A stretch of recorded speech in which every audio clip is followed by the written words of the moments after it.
জ্যোতিষশাস্ত্রে গোচর বা ট্রানজিট হলো একটি অত্যন্ত গুরুত্বপূর্ণ ইভেন্ট। আগামী 1 মে এরকমই একটি গুরুত্বপূর্ণ ইভেন্ট বা গোচর জ্যোতিষশাস্ত্রে ঘটতে চলেছে।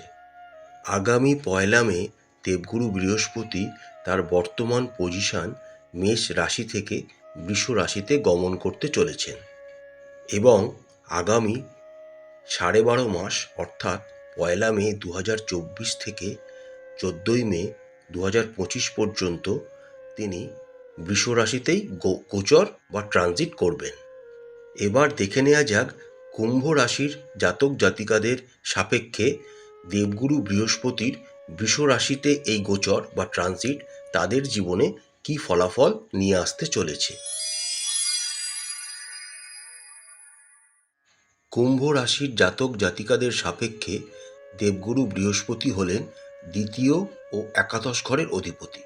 বর্তমান ট্রানজিটে যেটা ঘটতে চলেছে তাতে দেবগুরু বৃহস্পতি কুম্ভ রাশির জাতক জাতিকাদের সাপেক্ষে চতুর্থ ঘরে গোচর করতে শুরু করবেন।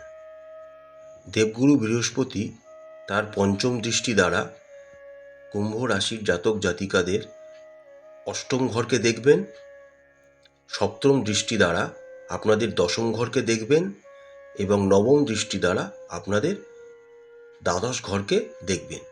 এর ফলে এই তিনটি ঘরই পজিটিভ রেজাল্ট আপনাদের জন্য নিয়ে আসবে। দেবগুরু বৃহস্পতি কুম্ভ রাশির জাতক জাতিকাদের সাপেক্ষে দ্বিতীয় ও একাদশ ঘরের অধিপতি, অর্থাৎ আপনাদের অর্থভাগ্য এবং আয় ভাগ্যের অধিপতি। তাই তিনি যখন আপনাদের চতুর্থ ঘরে ট্রানজিট শুরু করবেন তখন আপনাদের আর্থিক স্থিতিশীলতা জীবনে আসবে। এই ট্রানজিটের সময় আপনারা নিজের বাড়িকে সাজাতে, আরও সুন্দর করে তুলতে বিভিন্ন ক্ষেত্রে ব্যয় করবেন। আপনাদের মায়ের স্বাস্থ্যের দিকে একটু নজর দিতে হবে, তার জন্য আপনাদের কিছু অর্থ ব্যয় হতে পারে।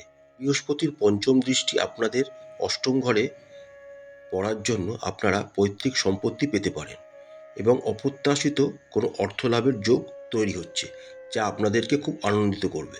ধর্মীয় বিভিন্ন কাজে আপনাদের ব্যয় হবে এবং আপনারা সমাজে ধার্মিক মানুষ রূপে স্বীকৃতি ও খ্যাতি লাভ করবেন।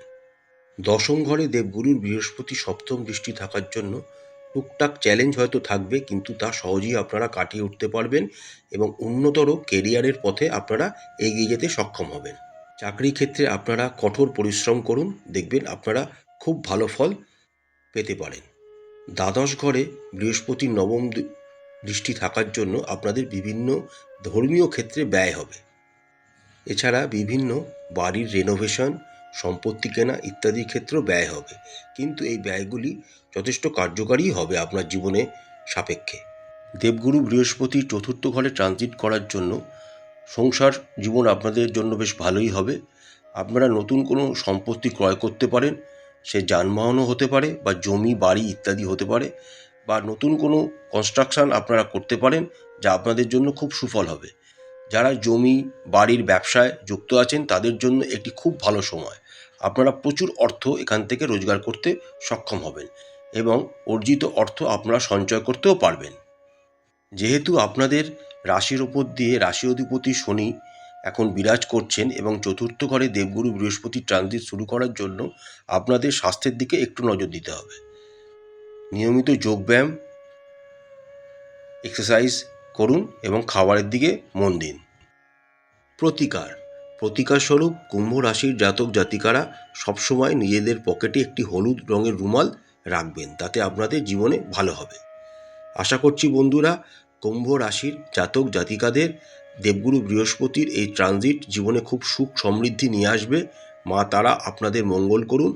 আমাদের চ্যানেলটি ভালো লাগলে লাইক করবেন, শেয়ার করবেন, সাবস্ক্রাইব করবেন। নমস্কার।